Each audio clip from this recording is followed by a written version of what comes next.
Are you thinking of owning your dream homes? EJ Investment is here for you. Secure our quality bungalows with 2, 3, or 4 bedrooms, or our story buildings, 3 or 4 to 5 bedrooms at very affordable prices with flexible payment plans at our Sanyang Seaview Estate, where you can enjoy the cool breeze with modern infrastructure such as tar roads, covered drainage system, modern electrification with street lights, gated entrance with security posts, and social amenities such as gas station, shopping mall, medical clinic, park, schools, children daycare, and a lot more.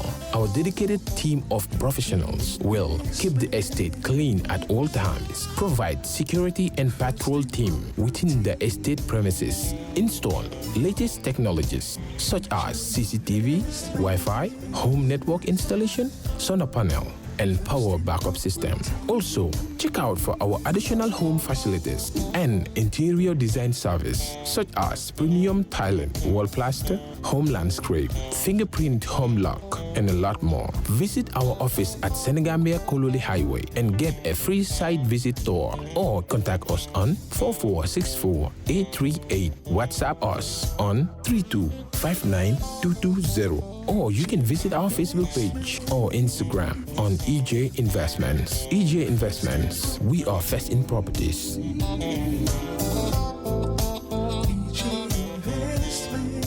Honorable Member for Parliamentary, please.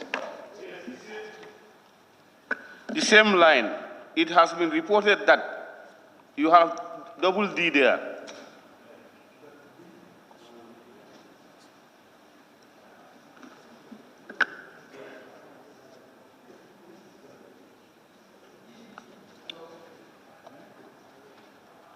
Yes.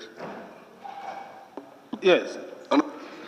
Cantora, please. Yes, I think it's correct because it says about 2020 and 2019, both date inclusive. Okay.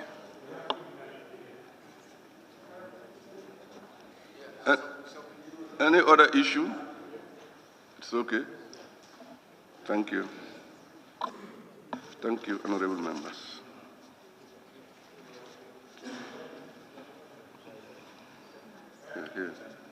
It has been moved.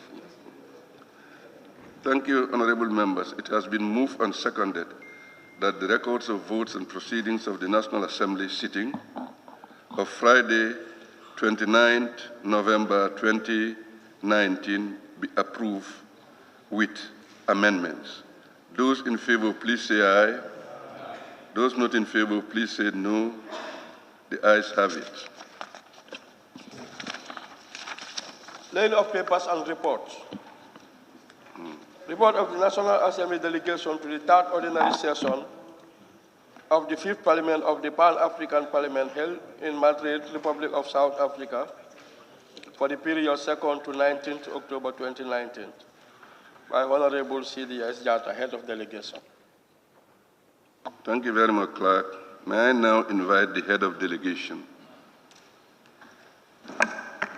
Thank you, Honorable Speaker. I'll just make some preliminary remarks, but the presentation will be done by my colleague of Brikama North.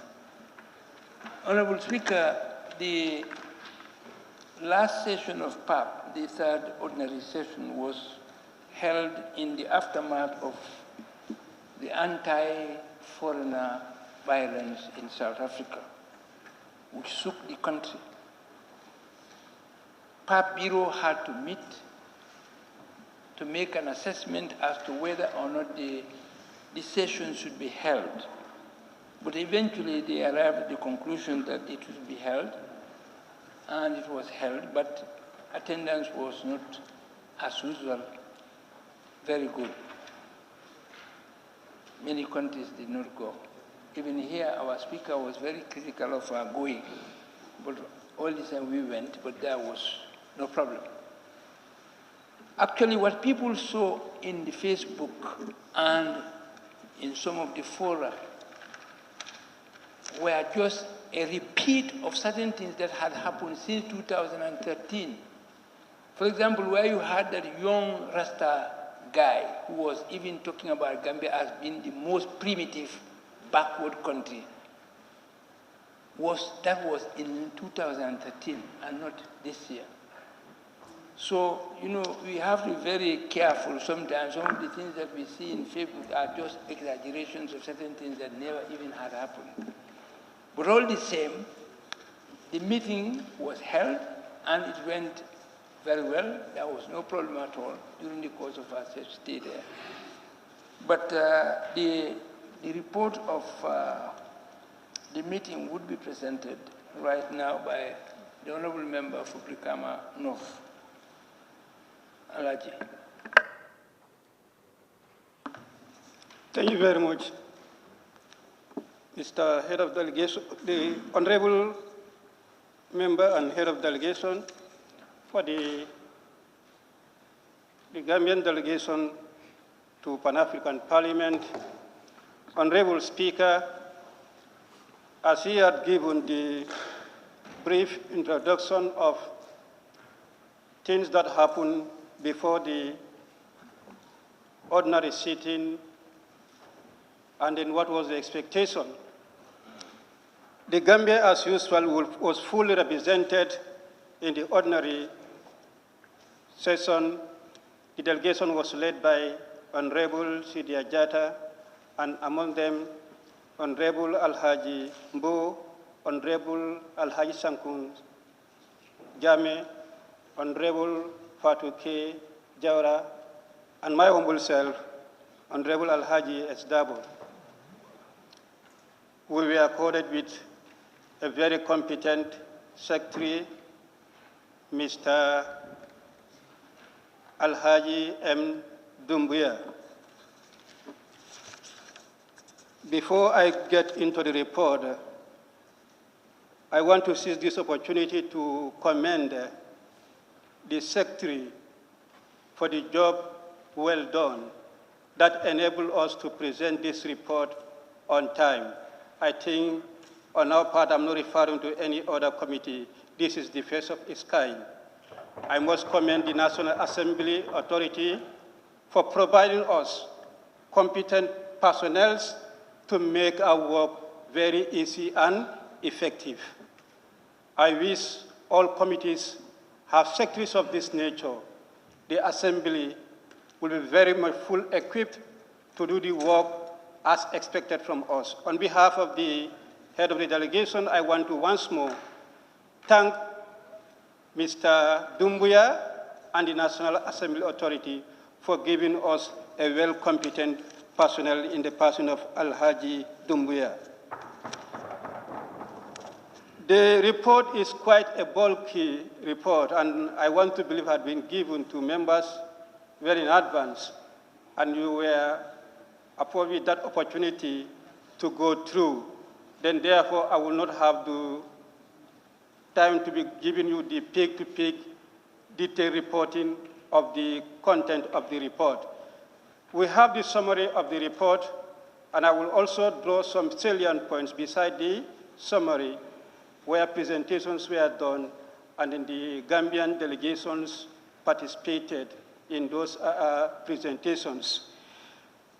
The summary, the third ordinary session of the Fifth Parliament of the Pan-African Parliament was marked by a number of activities and programs, besides presentation and debate during the plenary session.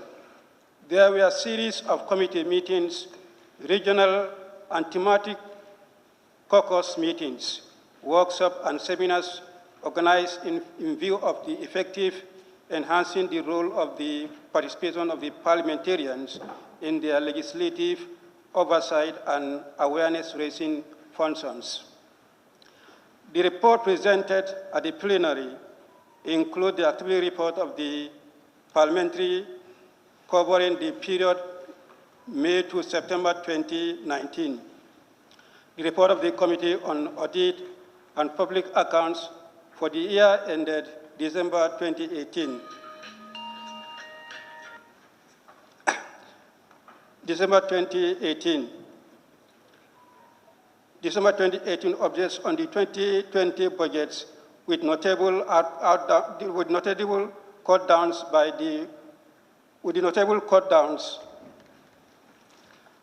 by the approving authority at the Pan-African Union, report on the status of the peace and security in Africa, report of a fact-finding mission on child labor in mining areas in Côte d'Ivoire, report of a high-level Pan-African summit on HIV health financing held in Brazzaville, report of a seminar on managing debt and fighting corruption in Africa, and report of a workshop organized on renewable energy in Africa. There were also presentations on the launching of African Continental Free Trade Area and model laws in policing, disability, as well as food security and nutrition. A presentation was followed by an interactive debate that gathered an array of opinions from parliamentarians ranging from comments to buttress, as well as questions to seek clarity on the subjects under discussion. Honorable Speaker, the thematic workshop and seminars were also organized for members. This included a seminar on enhancing parliamentary engagement for a more peaceful and sustainable developed society, workshop on drafting model laws, and conducting public hearings and conferences on women's rights.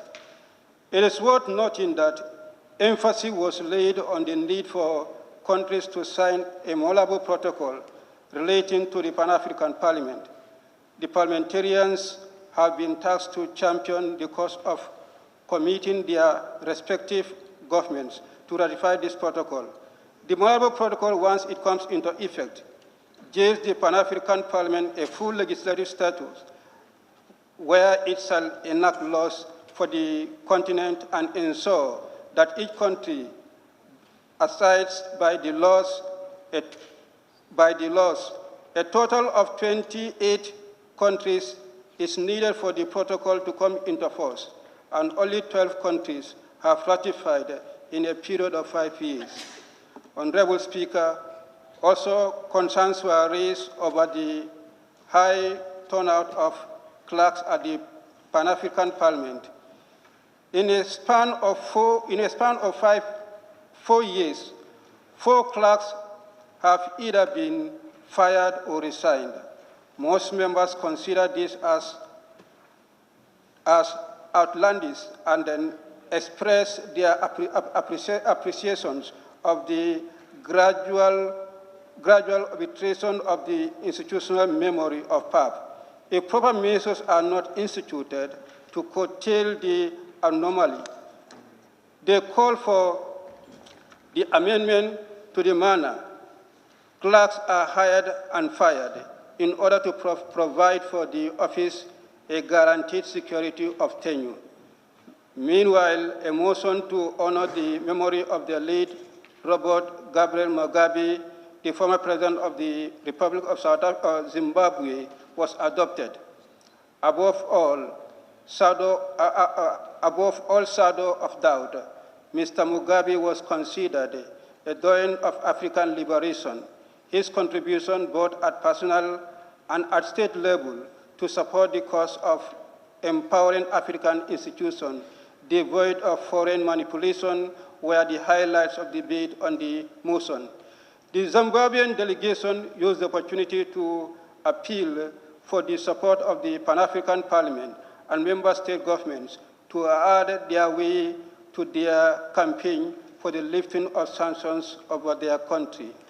Finally, the Alliance for the Sustainable Development Goals, SDGs, of the Pan-African Parliament has unanimously elected Honorable Alhaji Mbo as Vice Chairperson. The Alliance is constituent of the representatives from all the permanent committees tasked with the responsibility of gauging the implementation and attainment of the SDGs by the different countries. In brief, this is the summary of the report, and then we have the background. As we know actually what constituted the Pan-African Parliament, the background shows out the legality surrounding the establishment of the Pan-African Parliament. And then after we have the introduction, as earlier on mentioned, the membership of the Pan-African Parliament is here captured in the introduction. We started from the chairperson, the head of the delegation, Honorable Sidia Jatta. And then in the report, we have the different presentations as mentioned in the summary. The parliamentary seminar on the proliferation of the small arms and light weapons in Africa. There was a report presented on that. And then during the course of the sitting, there was orientation session for the new members. Anytime there is an ordinary session, we expect new members, and before they assume the office as members of the Pan-African Parliament, they are introduced. The meeting per se was formally opened on the 7th of October, and this was presided over by the Speaker of the Assembly of the Pan-African Parliament. And then after the opening ceremony, the various regional committees went ahead with their regional caucus meetings. We were happy to present that for this regional caucus meeting, the West African caucus meeting was ably chaired by the head of delegation of the Gambia, who is the chairperson of the West African caucus. His leadership and the manner in which he handled the affairs of the West African caucus was quite impressive and then worth mentioning before this August Assembly. Mr. Speaker, the other presentations, as earlier on mentioned, were the presentation of report of the Committee on Audit and Public Accounts, that is CAPA. CAPA is a committee in Pan-African Parliament that is responsible for reporting on all the audit exercises conducted by the committee. All the expenses incurred by the Pan-African Parliament, this able committee report on that, and then the members intensively debate on the report before adopting the report. Presentation of the report of the seminar on meetings on the management, debt, and fighting corruption organized for the Pan-African Parliament, on audit and public accounts, that is the CAPA committee, and then the Monetary and Finance Committee was also laid before the committee, and then the committee delivered on the reports, and then finally the reports were also adopted. Presentation and debate on the launching and implementation of the African Continental Free Trade Area was also tabled by the Committee on Cooperation, and then the members debated on the report before it was finally adopted.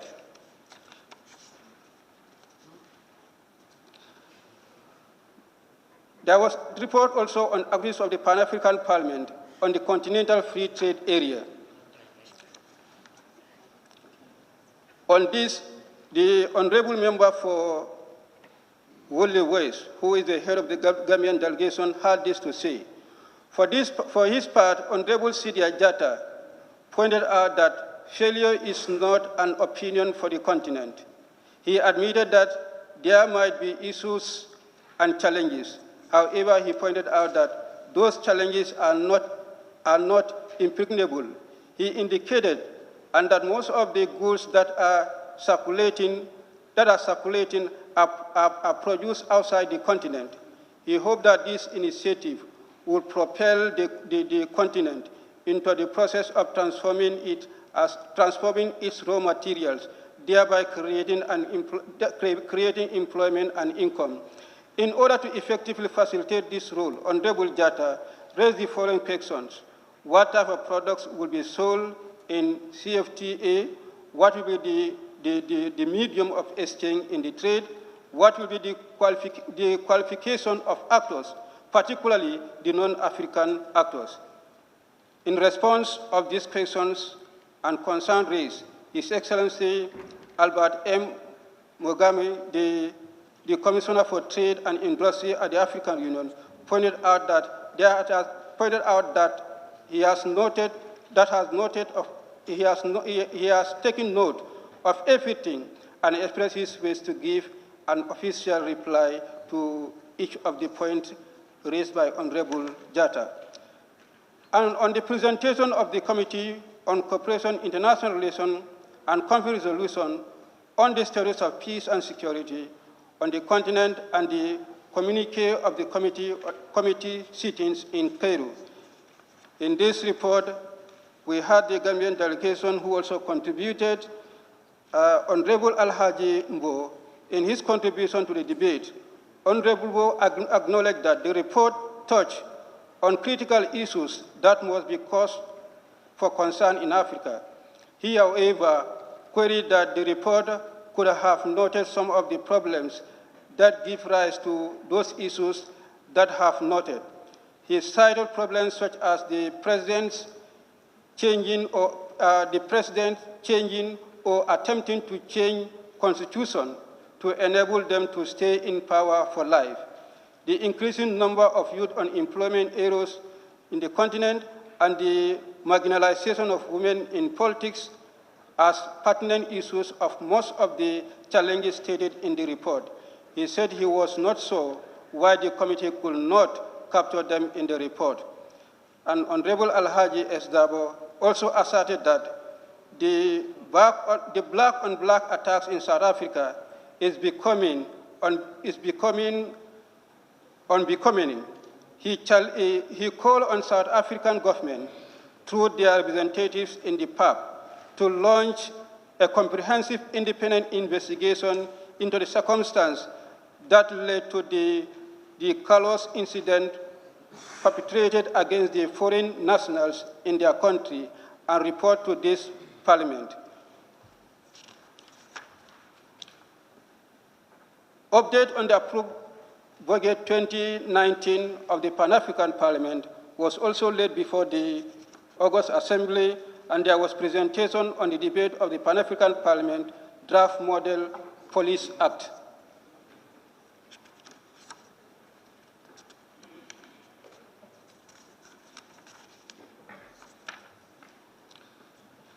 On this report, the Honorable Alhaji S. Dabo said the model law could not have come at a better time.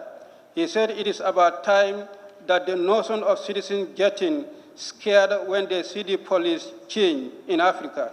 He pointed out that the provision enshrined in the law can be important guiding principle for police in our societies. He urged that the job of policing must not be reserved for only people who are dropped out from school. And on the report, the 12th Pan-African Parliament Conference on Women's Rights, this was also tabled before the Assembly and was intensely debated before finally being adopted.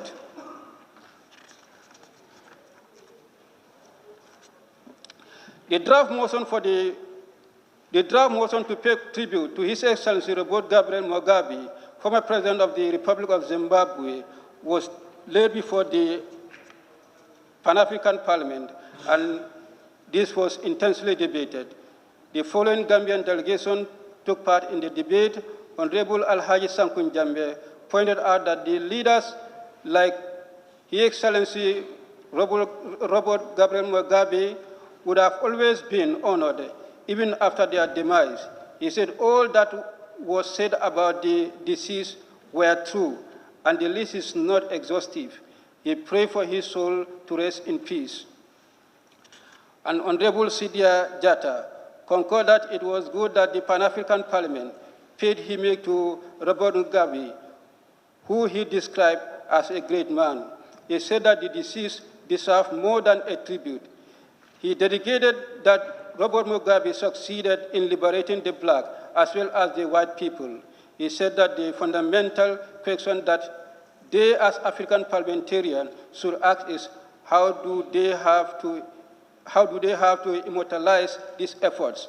And Honorable Alhaji S. Dabo stressed that Mugabe was a source of inspiration and support not only the Zimbabweans, but the countries all over Africa.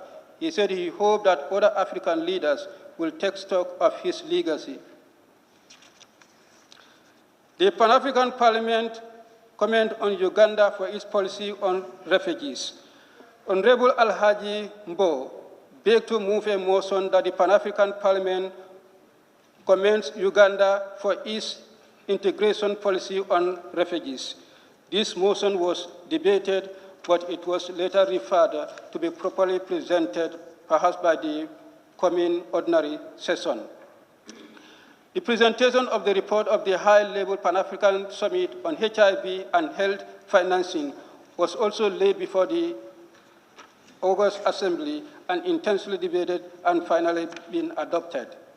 Presentation report on the committee report on the fact-finding mission on child labor in mining areas in Côte d'Ivoire was also laid before the Assembly, and the honorable member from the Gambian delegation, Honorable Fatou, took the floor, raised concern about the free movement of people in the recently launched Continental Free Trade Area initiative. She argued that while such initiative could be for the best intention, it could also be used as a platform for trafficking of illicit drugs. She therefore challenged WHO and PAP to come up with policies that could handle the drug and drug-related trafficking in the CFTA. The presentation and debate on the joint report of the Committee on Transport, Trade and Rural Economy on the renewable energy was also laid before the August Assembly, intensely debated and finally adopted. The Alliance for Sustainable Development Goals, SDGs, has new leaderships, and these are the Honorable Member Alhaji Mbo had this to say. As an extraordinary meeting involving representatives from the different permanent committees, Honorable Alhaji Mbo was unanimously elected as the Vice Chairperson of the Alliance for the Sustainable Development Goals, as earlier on mentioned, while Honorable Jacqueline Amogin of Uganda and Honorable Masas B. Ngwaga of Zambia were elected chairpersons and rapporteurs, respectively. I want to seize this opportunity on behalf of the National Assembly of the Gambia to once more thank Alhaji Mbo for his election to this noble office. Presentation and debate on the draft model law on food security and nutrition was the next report that was placed before the August Assembly. This, as like other reports, was also intensely debated, then finally adopted. Honorable Speaker, this is just the summary of the various reports that were presented. You can find the report of the said reports in the appendix. Appendix 1, we have the Draft Model Policy Act, April 2019, in the report. Appendix 2, the African Model Law on Disability, and Appendix 3, the Draft Model Law on Food Security and Nutrition in Africa. Appendix 4, resolutions, and these various resolutions are captured in the report and they are also highlighted. And in Appendix 5, we have the calendar of activities of the Pan-African Parliament for 2020. Honorable Speaker, this is the Pan-African Parliament report, and as I said, it's quite bulky. I just summarized as members were given the report in advance to digest the full context and then thereafter to enable them to fully participate in the debate. On that note, I here beg the report to be adopted by this August Assembly. I thank you all.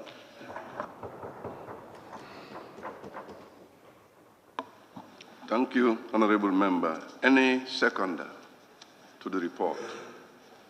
Honorable Mbo Opasalu. Thank you. I rise to second the motion. Thank you. It has been moved and seconded that this Honorable House do consider the report of the National Assembly delegation to the third ordinary session of the Fifth Pan-African Parliament held in Madrid, the Republic of South Africa, for a period of 2nd to 19th October 2019. Those in favor, please say aye. Those not in favor, please say no. The ayes have it. Any honorable member who wishes to take part in the debate may do so by raising his constituency tag. Thank you.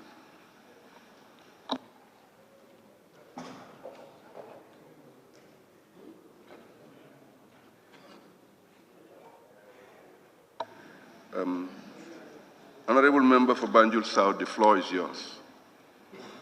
Thank you. Thank you very much, Mr. Chair. I just have an observation. Mr. Speaker, sorry. I just have an observation. This delegation went to PAP and honored the late President Mugabe, who also died around the same time as our founding father, Sadauda Kerr. How come he was not honored as Mugabe was honored? I think he also deserved to be honored there as well. Thank you.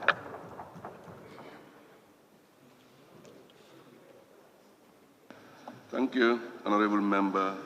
May I now call on Honorable Member for Jara East. The floor is yours.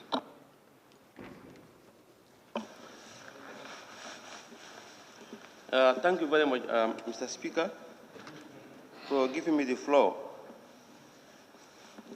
Allow me to thank the presenter or the mover for a job well done. I have very few words to add on to what the mover has rightly said. I read the report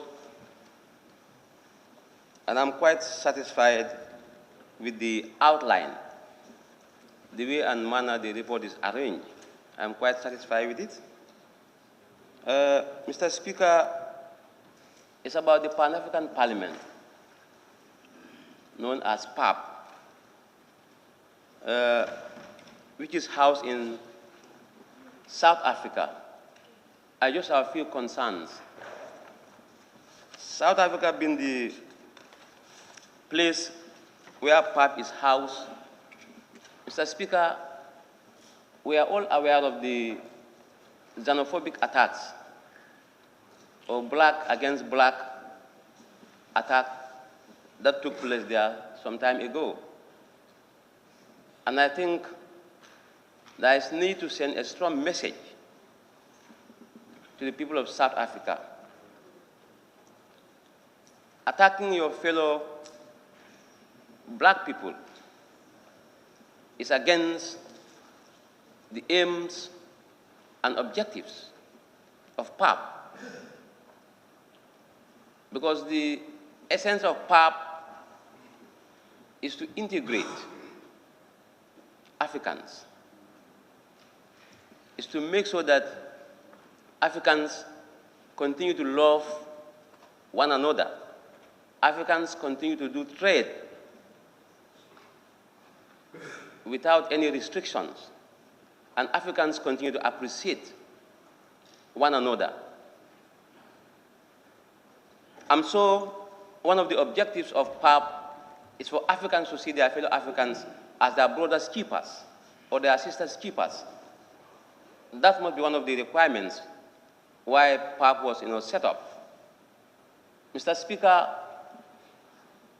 if PAP is headquartered in South Africa and South African nationals are bent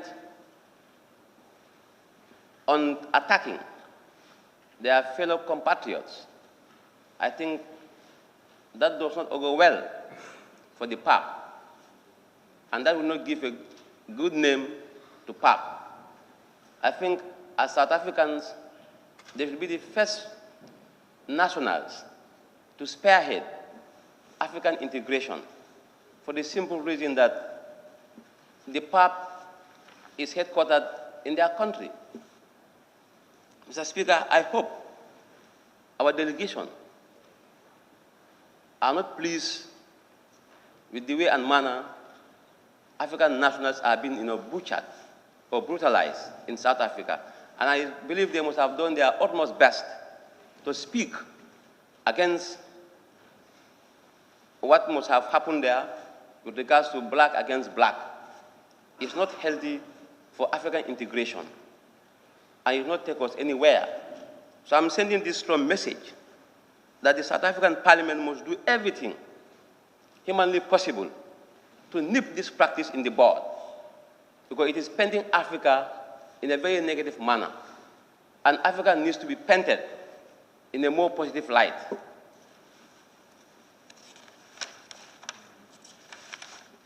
Mr. Speaker, if you go to page 9,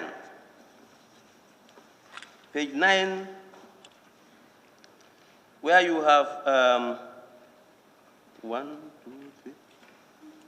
page 9, where you have committees on rules, privileges, and discipline. If you go to the fourth one, Committee on Gender, Family, Youth, and People with Disability, I want to make a suggestion. I think now we should shy away from saying disability to say people who are physically challenged. I'm sure it must be an oversight. I'm making that recommendation. Instead of saying youth and people with disability, say people with physically challenged. That's my submission. Mr. Speaker, another, yes, with your permission, page 2, it says,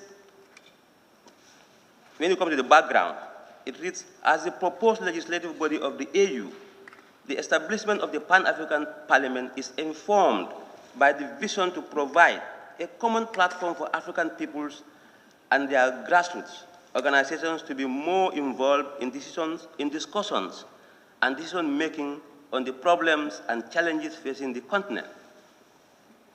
Mr. Speaker, this is the short and long of the Pan-African Parliament, why it was formed, and those who conceived the idea. It was meant to integrate Africa. It was meant to bring Africans together, as opposed to, bringing problems between them. So I will still, reiterate for the South African nationals to be very, very, particular about their fellow Africans. If an African can rise from nowhere to assault his or her fellow Africans, that is sending a very bad signal. A very bad signal. How about the other nationals? How about those who are not of the same skin with Africans? How are they going to see Africa? How are they going to regard Africans? Mr. Speaker, this practice must be nipped in the bud. It's high time for the practice to be stopped, because it is painting Africa in a very, very negative manner. And the essence of the PAP is to portray Africa in a more positive light. And if any organization should champion that, I think it should be the PAP. And I think it should be the country that houses PAP. Mr. Speaker, apart from that, I think I must thank the delegation for a job well done. And I'm definitely happy that you have come up with some new positions, that Honorable Mbo has been elevated by being the vice president or? Vice chair. That is very good. You have definitely taken the flag of the Gambia to the highest height. And I have no doubt in this delegation that you will continue to put African image on the higher pedestal anytime you go outside. We are proud of you, and we hope and pray that you will continue the good work to keep the flag flying. It is about Africa, and we must all work assiduously to portray that beautiful image of Africa. For far too long, Africa has been regarded as the dark continent. But with this delegation, and with the hard work that you have invested in this report, I'm sure Africa will be placed on the higher pedestal. Because it is only through this type of work that we can change the narrative of Africa. Because for far too long, Africa has been regarded as a backward continent. And it beats my imagination, because When you talk of Africa, many people, they will say Africa is beautiful, Africa is fine. And people will still say Africa is one of the richest continents in the world. But yet our people enjoy the lowest standard of living.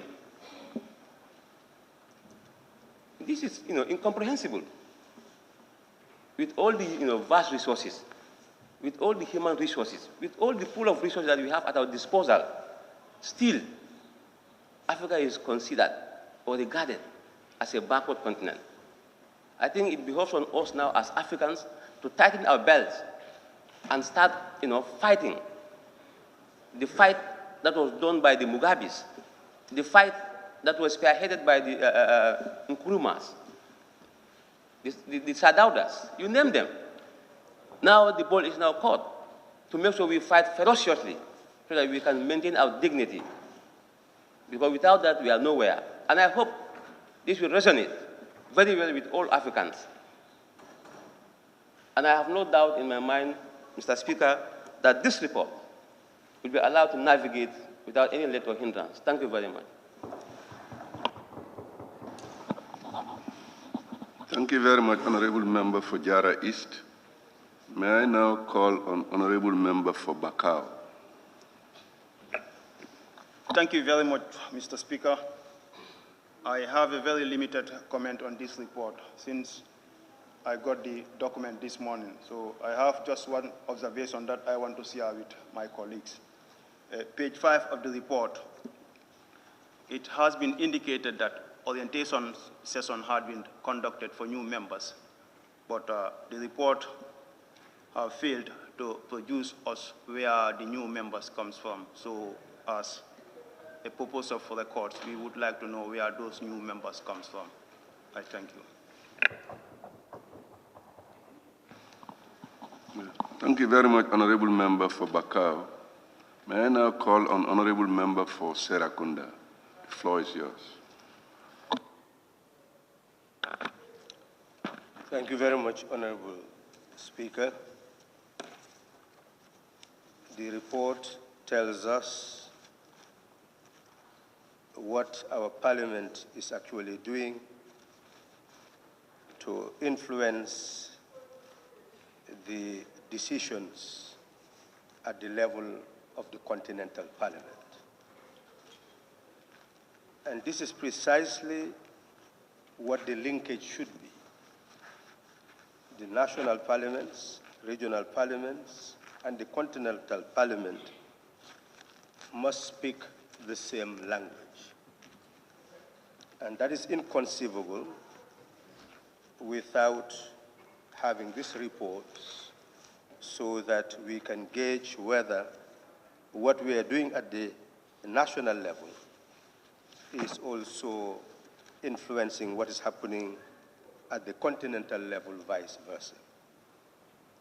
And we hope that as we fuse these three reports on a continuous basis, we'll begin to see what is continental integration. The report makes it very clear at page 1, which is just a summary, but it captures the key elements. Why was the Pan-African Parliament established in the first place? And why is it called a parliament? Is it serving that particular purpose? And we are reminded of this fact, that the Pan-African Parliament must have full legislative status, which it does not have. When it came into being, it was established as a consultative and advisory organ on the protocol establishing the African Economic Community, establishing the Pan-African Parliament. And we are being told that there is the Malabo Protocol aiming to uplift the status of the Pan-African Parliament to the original objective, transforming from a consultative and advisory body into a full legislative organ. But we are told that to put the protocol into force, we need 28 countries signing the protocol. But we are informed that only 12 countries have signed so far. And the Pan-African Parliament has charged the parliamentarians to influence the process in their respective states so that this protocol will be signed. And Honorable Speaker, parliamentarians are going to meetings on a continuous basis. And they cannot influence their governments to sign a protocol that will give them legislative power. Then why are they going to meetings? So it does not show real commitment. And parliaments must change from being talking shops if they are going to be instruments that serve the people. And that was the aim of the parliament, to amplify the voices of the people to the continental level by bringing national parliaments together so that they speak the same language. And if the language does not move to the level of having legislative authority, then it is merely attending meetings for its sake. And I believe that really it's not only reporting, but it is now identifying those who have not ratified and challenge them to do so and making it time-bound, because many programs are being spoken about, and it is mentioned in the executive summary, such as the establishment of Africa Continental Free Trade Area. So you're talking about an apex institution to promote free movement of goods, people, services, and essentially you're not talking about building the instrument, continental instrument, that will be able to regulate these whole processes at the regional and national level. Honorable Speaker, it is important to see that the committee did reflect on what is happening at the level of the parliament itself. It is, of course, disconcerting that a member of our delegation has pointed out a major crisis of discipline in the parliament, which is reflected at page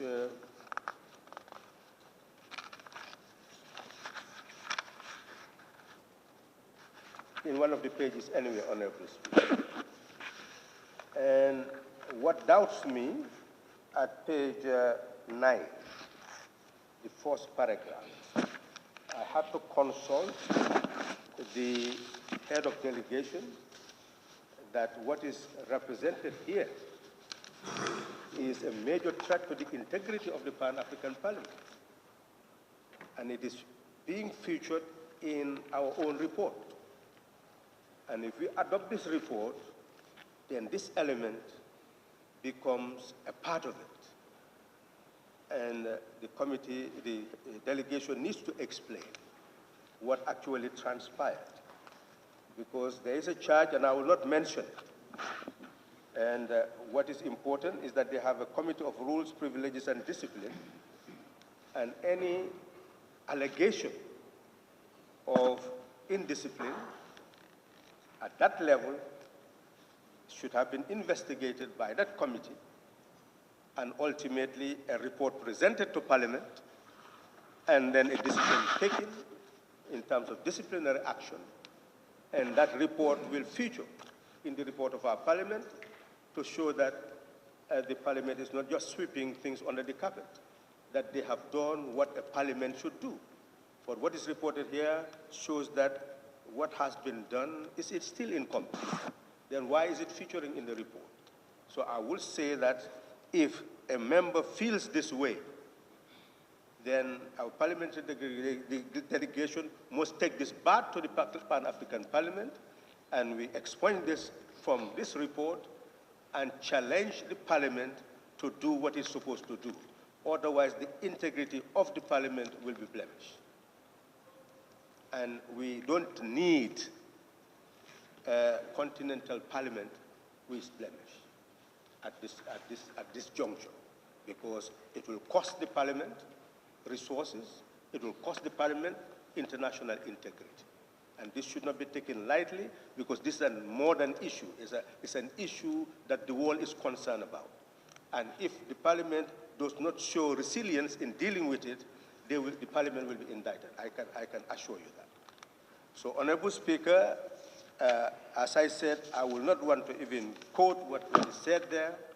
I would recommend that it be expunged and that our delegation goes back and take a stand on it, so that the right committee will take its right action, do its investigation, either absolve or find a person culpable, and the action taken and reported that the Parliament has taken what it is supposed to, has taken the matter seriously and has done what it's supposed to do.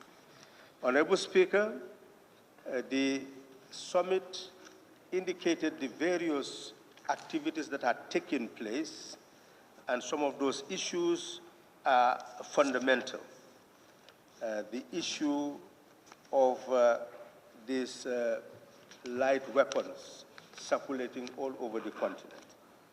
I remember in 2010, Honorable Speaker, a newspaper did investigate and report, and it was confirmed, where these light weapons were buried in gardens all over Ofonyi because of a fight that was taking place just outside of our borders.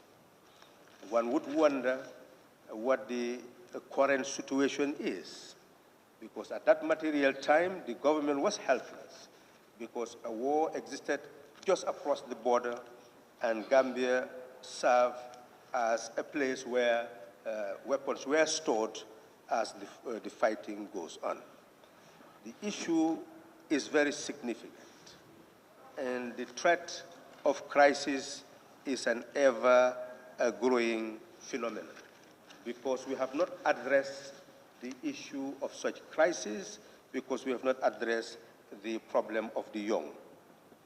This report tells us that this year, 2019, is a year for refugees, for the migrants, for all those people who one of the speakers said are still threatened by the Mediterranean Sea, which he said has been transformed into a graveyard of our young people.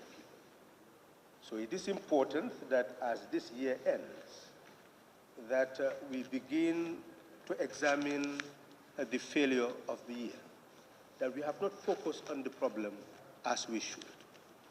We have not come up with the policies that are necessary to address the problem. And this Parliament must not continue to just read this year in, year out, and fail to really take a stand on the question itself.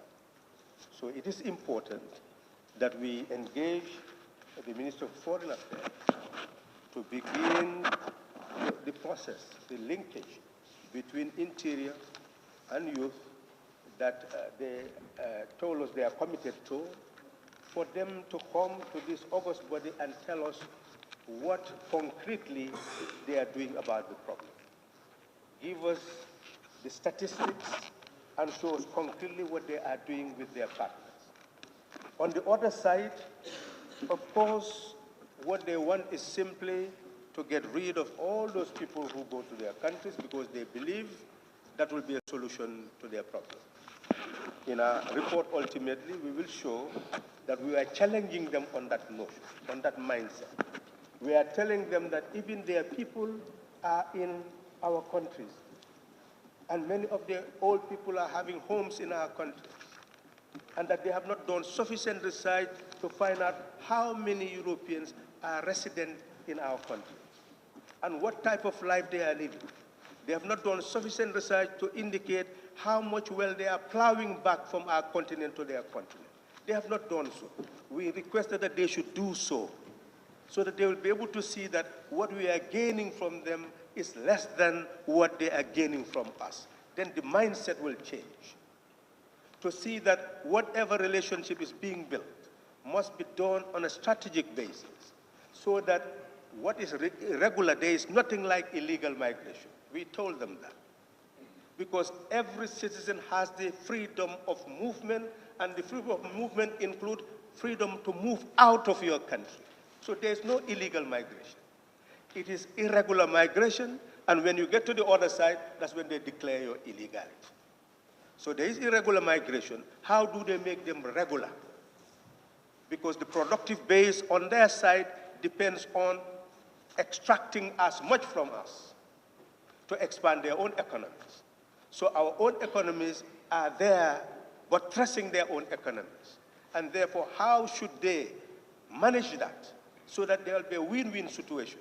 They'll be able to at least pay back, give back something from what they have gained. That's what we are calling for, not charity, but a very balanced relationship so that will benefit our young people. That is not going to come from them. It must come from us. And we in the Gambia, this parliament must start the process after gaining this from our continental and our regional parliaments. Honorable Speaker, it is very significant to also look at the continental free trade area that is being talked about. It is important for the parliamentary dimension to move very quickly if they are serious about that continental dimension. So nothing is more prominent or should be more prominent in our concern than building up the Pan-African Parliament to be the institution that should guide the whole process, because ultimately it will have to guide the whole process. Honorable Speaker, looking at the issues that they have treated,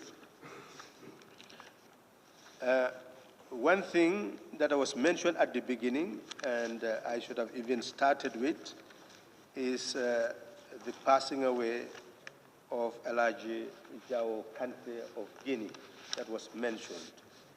It is indeed a very sad issue, because we were in the same committee of international cooperation, the same delegation of 3 that went to Chad during the Chad crisis. We were selected to go and deal with that crisis.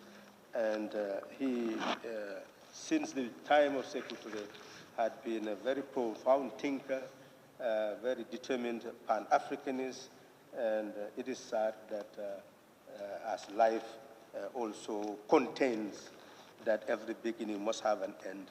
But I'm glad that the Pan-African Parliament paid homage to him in that regard. He deserved it. Honorable Speaker, that said, I will come to almost the conclusion with the social sectors that have been mentioned. We've seen their report on HIV/AIDS, and apparently nobody is talking about HIV/AIDS now. So what is really happening with this illness? Is it quiet? Has it disappeared? Or is it lying low, waiting to engulf us and disseminate us? What is happening? They told us 21 million people are being treated, and they expect by 2030 at least there'll be a reduction of the illness. But what is happening in the Gambia? They told us that what is happening at the continental level should reflect in our national countries. So I would say that the Committee on Health should really look into this problem. What is really happening with HIV/AIDS? The preventive dimension was seen to be the most important dimension. But who is educating who? What is being said about it to help the young people to know exactly how to manage the problem? Honorable Speaker, they've also talked about extreme poverty among the young, where young people are being exploited, working 12, 16 hours in certain countries. What is really happening to our young people? What is happening to child labor? Do we just ignore it, or is it an issue that we must focus on? And again, the committee looking at the problem more concretely. The same thing with people with different physical features. Some call them people who are physically challenged, some call them those who are disabled, depending on which convention you look at. But essentially, I would want to prefer to call them people with just different physical features. They are the same as everybody in being human and just having different physical features. So what is really happening? There is a bill we are expecting. Is it here? And what are we going to do about it if it is not here? So it is important that when we get these reports, we look back to the national situation and ask ourselves the question, are we moving in those questions in terms of addressing them so that we will be the providers of the standard of better practice? That is really the key for belonging to these institutions. Honorable Speaker, it is significant to mention that we have resolutions attached to the report, and we would want the mover ultimately to move for the adoption of this resolution so that we transform this resolution into instruments for the workings of our committees, so that whatever resolution is relevant for the working of any given committee will be sent to that committee so that we continue to compile this to serve as the instrument which we must use to influence legislation and policy making in our country. Thank you very much. Thank you very much, Honorable Member for Serakunda. May I now call on Honorable Member for Nyanija. Nyanija. Thank you very much, Honorable Speaker, for giving me the floor. And then I also wish to thank the delegation for presenting this report, though this is what is expected of every delegation, that if you go out to represent us, you are not representing yourselves only, you are representing everybody. Come back and report to us. That's every delegation. So on that note, I thank you for bringing this up. My intervention will be very, very short, just that I'm interested on the part of the report that deals with presentation of the report of the high-level Pan-African Summit on HIV and health financing. That's what interests me, and that's what I will talk on. Because if you look at health financing in the African continent, definitely, as highlighted here, it's definitely still low.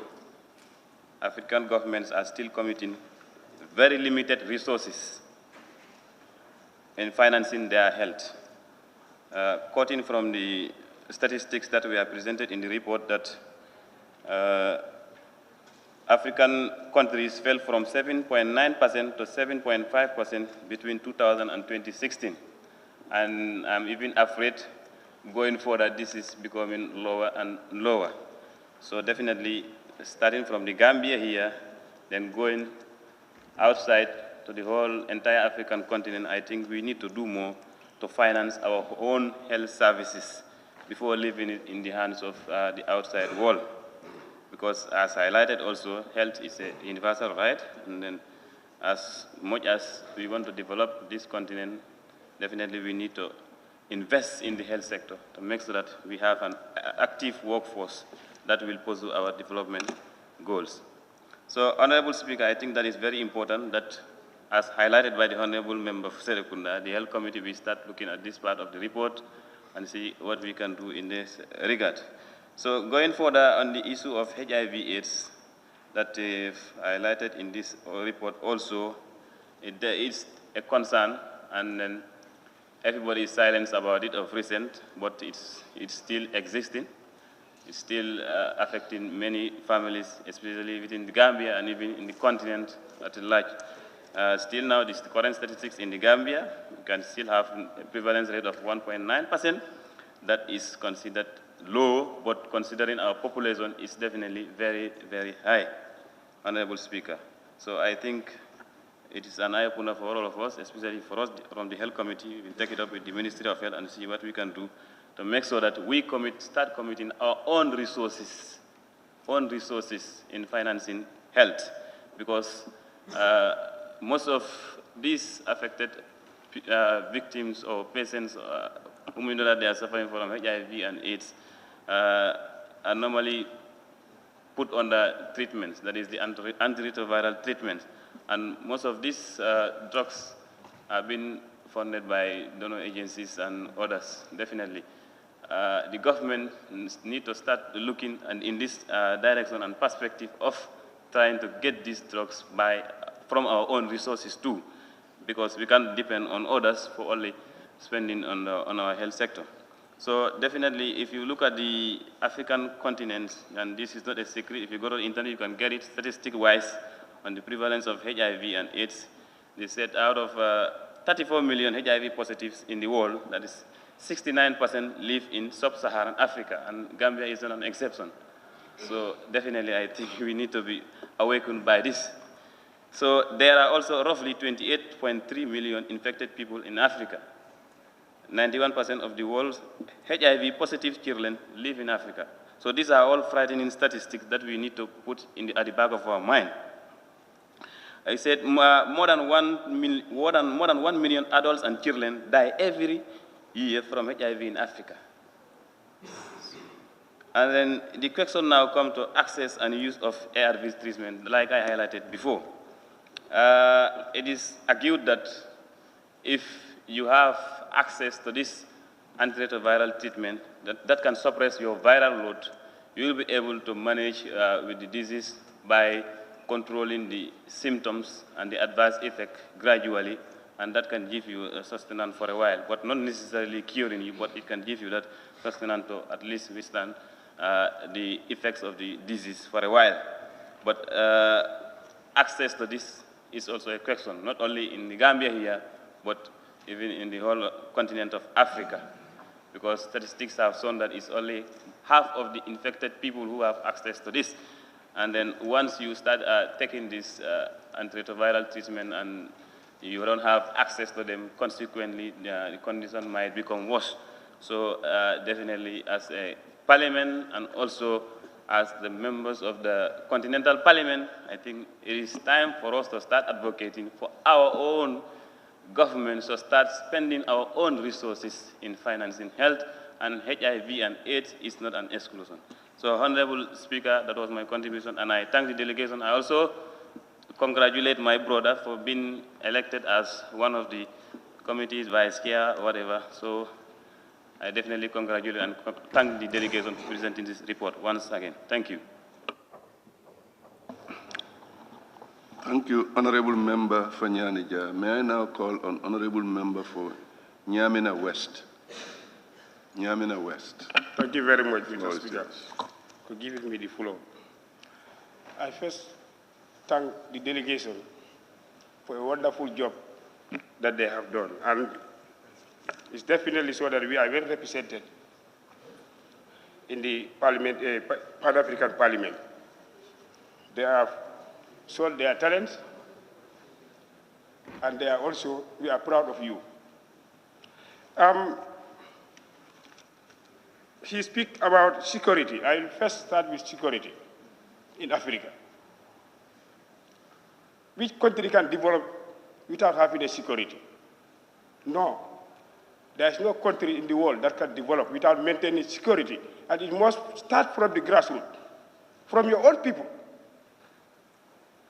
We must respect the constitution of every individual country, because that's the supreme law that protects the people. But our problem is within ourselves in Africa. If you see the problems in Nigeria, Boko Haram, Al-Shabaab, the war in Mali, what's happening in Guinea-Conakry, you cannot blame any individual, and I had people blaming the Europeans. So I can give you fire to go and burn your own house. If you accept it, I'm not the cause of it. Because you know, if you burn our house, I will not give you money to rebuild that house. So we must start it from ourselves. And this is all about corruption, overstay of head of states, hungry, people who are hungry of power, and also I cannot, you see, sometimes when I want to talk about this, I'll be very angry. I used to be very angry. Because you cannot blame somebody who is just, using you to kill your own people. We are using the Europeans, the Americans, the French, to protect Africa, while we can do it for ourselves. Why? Those people are just coming to Africa just to loot our resources, They will never maintain peace for us. It's only the African, which can maintain its own security. And the Pan-African Parliament should be every time involved when there is a problem. But they will never involve the Pan-African Parliament. And it is representing the whole Africa. It's a parliament. They can adopt good laws, good policies for Africa. And when there is a problem in each country, I think it is necessary to form that union to go and consult parties who are in conflict. But they will never do it. What we will see is the head of states, commissions, what and what. They just go there for commissions. They are just there to be paid per diem. At the end, before they adopt a policy, it will take 10 years. So what is the use of the Pan-African Parliament? The trade, if you want to be improved and be well self-sufficient, we must adopt good policy in Africa. But look at here, if in our border with Senegal, even a cup of sugar, if you want to pass from it, the Senegalese will say no. And we say free movement of people and goods. So, if we are not allowed to cross our border, to trade in other countries, I don't think actually that Africa will have what we want. And the people at the grassroots will continue to suffer. Because everything that comes, is those people who will suffer more than the people at top, in the top ranking. So please, let Africa come together. We can only achieve this thing when we come together with the same mother and father, have the same objective, know the problem of your own people, know that you are a leader, but you don't own the treasury of that country. Make sure that, people are well protected. But look at what's happening in Guinea. Your time is expired. You say that you must forcefully change the constitution and continue ruling. A man of 80-something years, you are already dead. You still want to continue. You see, the people of Guinea is suffering because of that man. The law is there. The law says 10 years. If you serve 10 years, go. Others are there. We have millions of people who are educated people, experienced people, who can do the job more than you. But you say you will never do it. You must stay in power. How can we have peace? We will not. There will be no peace. And the people must fight back. At the end, you will last with nothing. The ethnic conflict in Mali is the same thing. Look at the number of people who have been killed in Mali, in both sides. We live together in harmony because of politics. You see, I should rule. This tribe should not rule. This tribe should rule. I don't think, without making good policy, good intervention of African people, that will go forward. And we cannot do it without the Pan-African Parliament. It must be involved.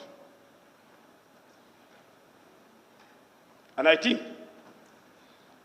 every time when there is war, or try to be war, people should play those cassettes that have passed, the wars that have passed in Rwanda, Sierra Leone, Liberia, and other countries, so that the citizens of that country will know the effort of war. What can war can do? So that they will desist from creating problem. Look at child labor. Like I have seen here at page 28, paragraph 6, what Dr. Solomon has stated. It's true. Child labor is not only in Ivory Coast. It's everywhere. It's everywhere in Africa. You can only see it in Africa. We are a child of 5 years, been given a plate of groundnut roaming in the street. Roaming in the street. Sometimes, a plate, a box of, where just $10 of water is put on his head or her head, roaming throughout the sun. While he was supposed to go to school. But he will not go to school. Instead, he will go and go to the market or in the street. Sometimes they are knocked by cars, they die. So charity should begin at home. Make sure that the Gambian delegation at the Pan-African Parliament, make sure that you know that it's happening also in the Gambia, but not only. It's not only Ivory Coast. It's happening everywhere in the continent. It's happening everywhere. Look at the rate on employment, the rate, how many children are not going to school? Access to education. You see? Sometimes you blame the government, but sometimes you blame the parents also. You should blame the parents. Because I will not leave my 7-year-old girl or boy roaming in the street. I rather prefer to go back to Nyamina and farm and have food to eat. But leaving that child roaming in the street, nothing, at the end, before that child is matured, sometimes, he's spoiled. Others will be criminals. So, actually, what Dr. Solomon said is very important. And I think we must work in the interest of African people. Let parliaments, executives, judiciaries try to come together and put in good policies, good laws, so that the people of Africa will protect and also will be war-free. But if you don't do that, every country is a reach of war. Because the people are not now watching. The people at the grassroots are not seeing. We'll never ever leave a government to do all what it wants. It needs to reflect the importance of the people. And know that if we are there, because we are representing the people, we give you the mandate to go and lobby for us, bring for us,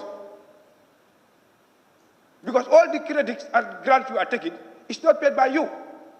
It's paid by your own people. And let them understand that.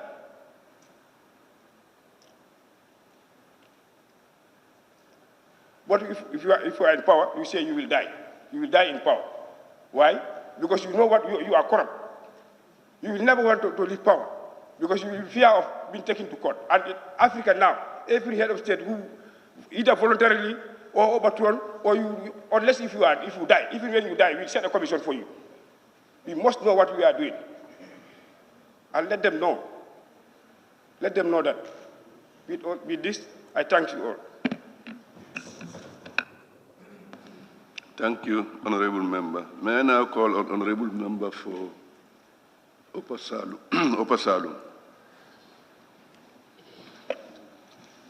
Thank you very much, Honorable Speaker. Thank you also the committee from PAP, of which I'm a member, and for all the compliments. Honorable Speaker, I think there's only two things I would like to mention. Number one is the compilation of this report by the clerk that we went with. I think, like my colleague commended him, and I would also stand here to do the same thing, just to show appreciation about his diligence, also his capability. Because this is a gentleman that every day when we close work, he works on the report on a daily basis. In fact, by the time we were returning to Gambia, he has already prepared a draft for us, which actually has never happened before, and I think it deserves commendation. Now, I also want to tell my colleagues that there should be a report prior to this one, because we had a session in May, but that report is still not ready. So in fact, that particular report was going to give an insight on the issue highlighted by the Honourable Member for Serekunda, because it actually has been clearly dealt with in the report about some of the allegations that actually happened on, with our president of PAP, which actually has, like he said, a lot of consequences based on those allegations. But the report that we were supposed to present prior to this one would have clearly indicated actually what has happened. And just to give a short summary, in fact, there was an ad hoc committee that was actually created to investigate on those allegations by PAP. In fact, the staff of the parliament, in fact, had to down their tools for a day. They refused to work unless and until this allegation was investigated by the parliamentarians themselves. And that's the reason why we formed an ad hoc committee to investigate all the allegations. And one of our colleagues, Honorable Fatou was a member of that ad hoc committee. And they came out with a very good comprehensive report, and they wanted the PAP to act on those reports. And that was the reason why, see, on this particular session, she asked the question, why is the president not following up on those recommendations by the ad hoc committee? So I'm not sure how we can handle this, but the report that was supposed to be laid prior to this one should have clearly explained what actually happened. In fact, the report also was going to be an addendum to this report. So I'm not sure how we can handle this, but just to let everyone know that indeed there was an investigation, and indeed there was a report on that investigation, and recommendations were made for the Pan-African Parliament to implement through the bureau headed by the President. Thank you very much, Honourable Speaker. Thank you very much, Honourable Member. May I now call on Honourable Member for Tumana. The floor is yours.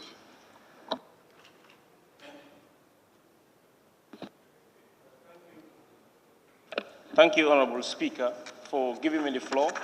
I think I will also join my colleagues in thanking the committee for the job well done, and equally to thank the clerk who compiled this report. Honestly, his work in this parliament is really recognized since he stepped in this parliament.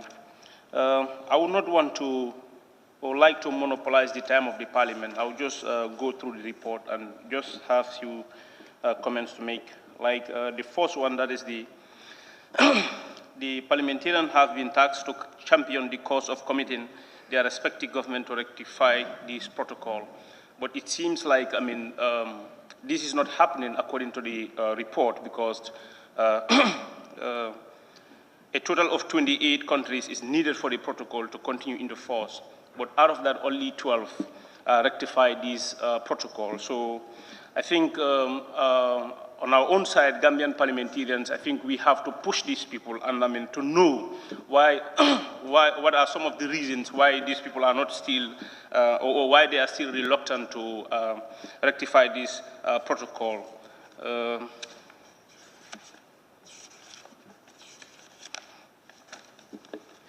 And again, this rectification of this protocol has to do with something like the intensification of intra-Africa trade will contribute to the diversification of the African economy, increase the competitiveness of its exports, and create employment for the African youth.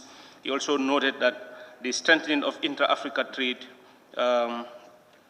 it's all about this inter-Africa trade. So if countries are reluctant to rectify this protocol, my fear is, are they also going to be reluctant to this inter-Africa trade? Because if we, the people that are representing the various countries, cannot, convince our various government to make sure that this protocol is rectified, so what can we do in order to, again, to encourage our various countries to get into this inter-Africa trade thing?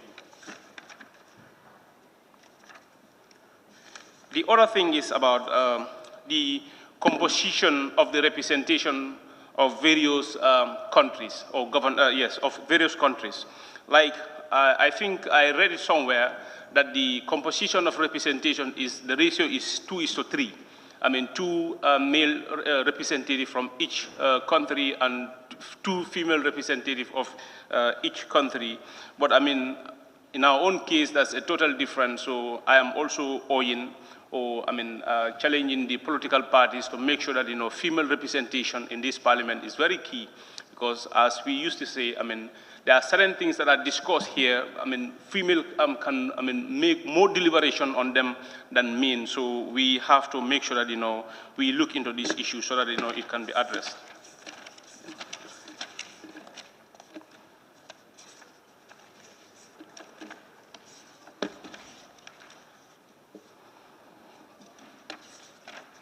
Yeah, going through the report again, where in his contribution to the debate, Honorable Alaji Mbow acknowledged that the report touched on critical issues that must be cause for concern in Africa. He, however, queried that the report could have noted some of the problems that gave rise to these issues that have noted. The side problems such as president changing, attempting to the constitution. I think this is very key, and we really thank you for challenging this issue, because issue of such nature cannot be just discussed and you just ignore or left it from the document. And these are some of the pertinent issues that is confronted with African continent as a whole, because looking at the increasing number of youth unemployment rate, this is an alarming issue that we have to look into, because even from our own country, the Gambia, this is an issue. So, if Pan-African Parliament, a committee on this discourse and left this from their own report, I think that's a cause of concern to each and everyone. And again, the marginalization of women in politics as patent causes of most of the challenging strides in the report too. Again, this is something also that's a cause of concern. Honorable Alaji S. Dabo asserted the black-on-black attacks in South Africa is becoming unbecoming. I think this is also a concern to the not only to the African continent, but the entire human race. What was happening in South Africa, burning a human, your fellow human being, alive, using your machete to cut off the head or hands or part of the body. Oh my God, that's really unacceptable. If an African can do that to a fellow African, what about a black? If a white does that to an African, what will be our stand to condemn such when we, the Africans, are doing such to our own fellow Africans? I think this is a cause of concern, and always we have to challenge the South African parliamentarian, your fellow parliamentarian, to make sure that their country government look into this issue, because this, it's an alarming issue, especially the Eastern Africans and the West Africans. They really suffered in the hands of the fellow Africans. In fact, looking into the history, the independence of South Africa was not fought by only South African, but the entire African continent come together and fought for the independence of South Africa. So if they are doing this to the fellow African, that is unacceptable.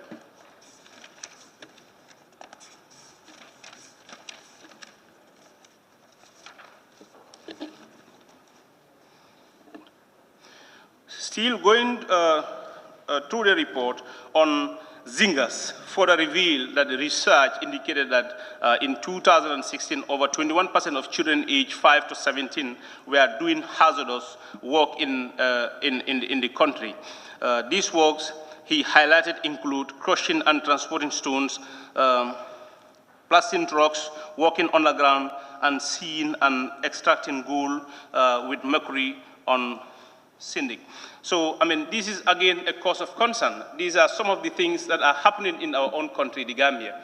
I think as a parliament, we need to look into some of these issues. If you go to some of these, gravel mining areas or sand mining areas, you see a young boy, who's supposed to be in school, he is not at school, working at some of these places. And these are kind of jobs that are, hazardous to their health, to their education. to their well-being. We already have a law. That is the supreme law of the land, the Constitution. There is a provision in that Constitution which is talking about this. So when we, as people representative, and we are also representing the Gambia into this Pan-African Parliament, I think charity begins at home. These are some of the things that we have to look into, because if you just go out there at the garages, you see these small, young boys aged 10, 12, 13, and 14.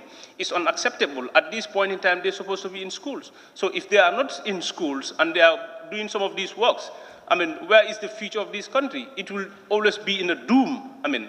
Because these are the future leaders of this country. So if they are not going to school, what are we inviting into this country? That's poverty. Because, if at least you've been to school, at the end of the day, you work to answer for your living. So if that is not happening, that's a cause of concern that we have to look into. Going down where he recommended that the committee should endeavor to reach out to countries such as Mali, Burkina Faso, whose national are noted in the presentation already involved in the mining sites. Yeah, again, this is what I'm just saying. This is happening in the Gambia. You just go to some of these quarry minings. They are happening there. Sometimes you see these small boys, 8, 12, on top of these big vehicles, transporting these gravels and these sands.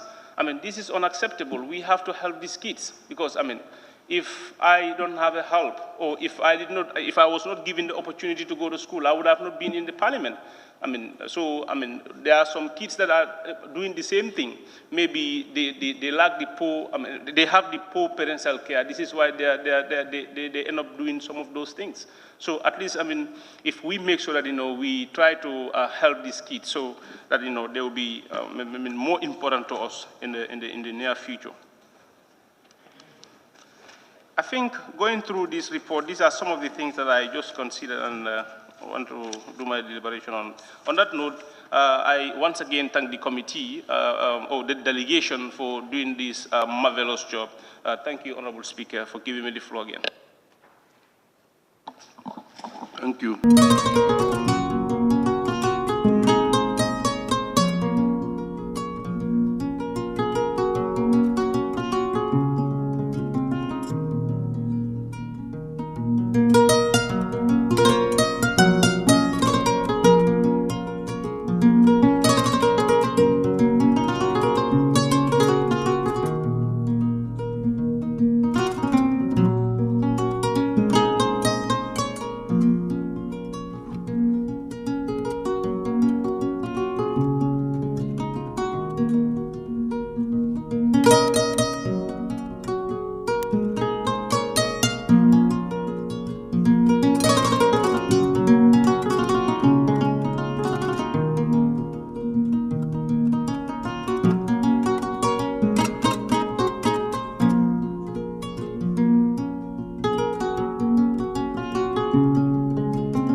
Domoro kadiate boy janno sikes restaurant e sai nakko be ninna dimbal nimba domoro kala janno domoro seneyata adiyata topotoro fanan kendema bije luntan during tamala abeka domoro ki janni adi manda wala de te ka we bijele anim fanan ka fadi jang ikono e fa e ka fa minne ko pastry anim bakery iko fanan be kalele badde lomba conference lomba workshop lomba ye fo pendin lom dunia kono domoro betama nyillom international o toda number 1 amanke ba domola jandam e sa domo jang is atariya wo mu kubandi sa nakko sa futandin e oto sa nakko be mu CKS restaurant dafa nan janna mu yat ni manje dorom bijam aban CKS restaurant known for best quality food and customer satisfaction.